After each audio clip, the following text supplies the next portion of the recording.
नमस्कार दर्शक बंधु प्रियास किचन ने आपण मानक अनेक अनेक स्वागत। आज आम पपया संतुला बा अमृतभंडा संतुला तैयारी करबा। एटा गोटे बहुत ही हेल्दी रेसिपी, देह पाई तो हेल्दी आ खाइबा को मध्य स्वादिष्ट लागिबो। लुक्स रो आपण देखि पारथिबे संतुलाटी हमर केते स्वादिष्ट बनि थिबो। तेबे आपण हेल्दी रेसिपी को बनया पई वीडियोटी को फुल वॉच करंतु।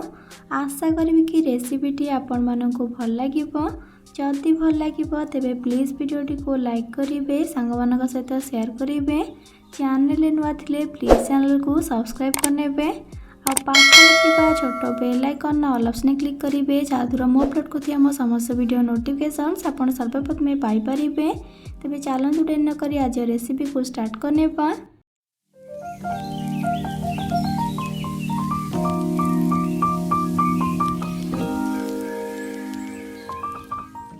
अमृतभंडा संतुला को बनाई आमको ये सब वेजिटेबल्स दरकार। ये देखो मो 500 ग्राम अमृतभंडा को लेकिन तार चोपा को पिल करके यहीपरी देखो टिके छोट साइज रखिकी काटिकी धोईकी एठा रखी। आ सहित 2टी मीडियम साइज आलू को लेकिन तार चोपा को छड़ेकी सेपरी काटिकी धोईकी एठा रखी। आउ देखो गोटे मीडियम साइज टमाटो को टिके बड़ साइज रखिकी काटिकी नहीं।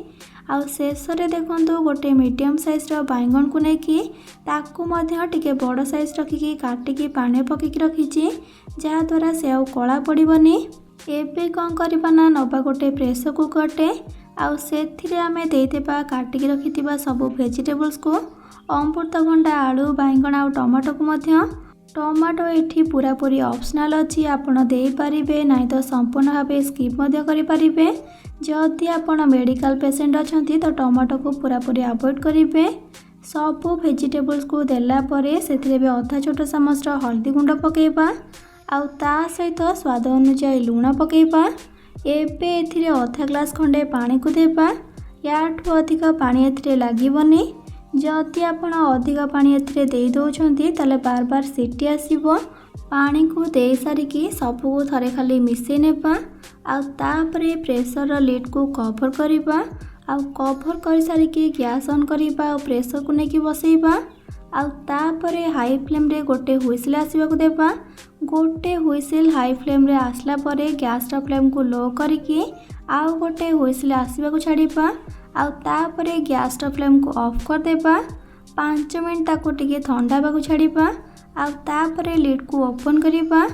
एठी मो आपन को देखै दउची, देखंतु हमर एठी वेजिटेबल्स पूरा परफेक्टली सिझिची किंतु गोटा गोटा अछि, जमा भी गोळीनी। आपण देखि पारछंती ना प्रेसर कुकर रे सिझे कि मध्य सब परिबा गोटा गोटा अछि।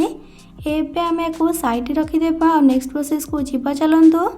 एपटे देखंतु मो गैस ऑन करके गोटे कड़ाई को बसैकी गरम कला परे सेथिरे दउची पाखापाखि 2 छोट चामच रब सोरिष तेल।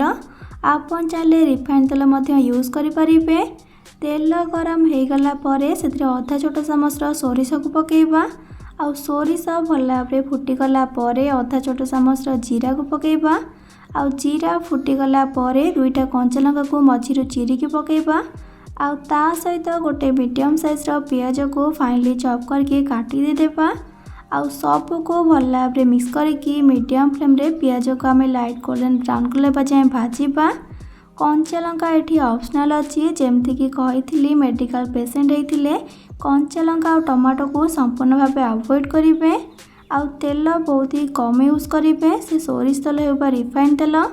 किछि टाइम भाजला परे आपण एठी देखि पारछंती पियाज आमर एठी लाइट गोल्डन ब्राउन कलर की भाजी गलानी।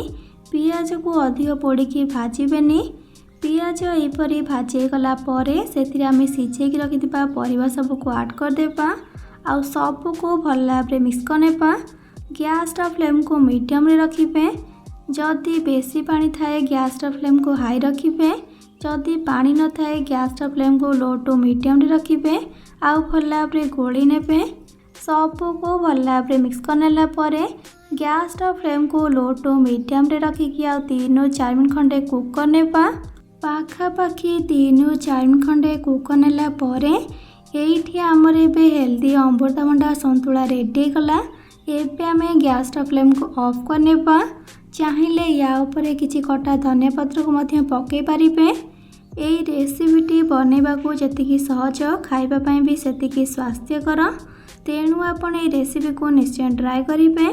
आ बने की खाइला परे किपर लगिला मते कमेंट सेक्शन में निहाती भावे जनइबे। भल लगी प्लीज वीडियोटी को लाइक करेंगे, सांग मानक सहित शेयर करेंगे। चैनल नुआ थिले प्लीज चैनल को सब्सक्राइब करेंगे। आ पाखरे थिबा छोट bell icon all option click करेंगे, जहाँद्वारा मो अपलोड करथिया मो समस्त वीडियो नोटिफिकेशंस आपण सर्वप्रथमे पाई परिबे। तेबे आज पई रहउची पुणी आसीबी नुआ एक रेसिपी नेकी। से पर्यंत रहिली। Love you all. जय जगन्नाथ।